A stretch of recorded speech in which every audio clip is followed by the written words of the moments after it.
মা না বাজার থেকে চিকেন নিয়ে এসেছি। কি হবে চিকেন দিয়ে? আজকে রেলওয়ে চিকেন হবে। Railway chicken? এ আবার কি? এটা শুনিনি কখনো নামটা। যাই হোক, বলছিস যখন তাহলে আমাকে কিন্তু বলে দিতে হবে কি করে করতে হবে। আমি কিন্তু একদমই জানি না। যাই হোক, প্রথমে চিকেনটাকে ভালো করে ধুয়ে নিলাম, এদিকে পেঁয়াজ আর টমেটোটাকেও বেশ ভালো করে কুচিয়ে নিলাম।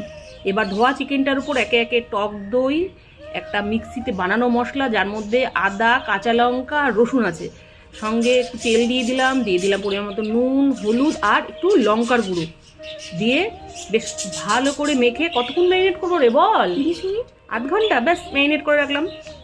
এদিকে শুকনো খোলায় জিরে, মৌরি, ধনে আর বড় এলাচকে সামান্য রোস্ট করে গুঁড়ো করে নিলাম। এবার ওই কড়াইতে একটু তেল দিয়ে, তেল গরম হলে আলুগুলোকে বেশ লাল লাল করে ভেজে নিয়ে আবার ওই কড়াইতেই বড় এলাচ, তেজপাতা আর শুকনো লঙ্কা ফোড়ন দিয়ে পেঁয়াজ কুচিটাকে দিয়ে দিলাম।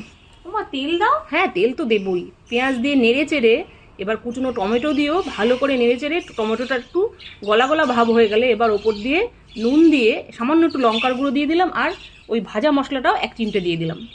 মশলা ভাজা হয়ে গেলে এবার ম্যারিনেট করা মাংসটাকে ওই ভাজা পেঁয়াজের ওপর ঢেলে দিলাম। এবার কিছুক্ষণ পর নাড়তে থাকলাম, নাড়তে নাড়তে বেশ কিছুটা জল বেরিয়ে এলে এবার চাপা ঢাকা দিয়ে আবারও কষাতে থাকলাম।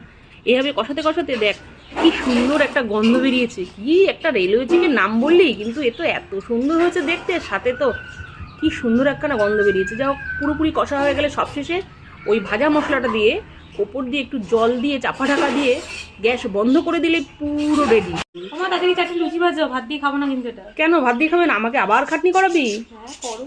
আচ্ছা নে, 4টে লুচি রেডি করে দিলাম। ফুলকো দেখ ফুলকো লুচি ছিললাম, একটু তো রেলওয়ে চিকেন নিলাম, এবার একটু চিকেন নিলাম, সাথে একটু আলু নিলাম, সোজা মুখে পুড়ে দিলাম। ও সেই সেই সেই আস্বাদ।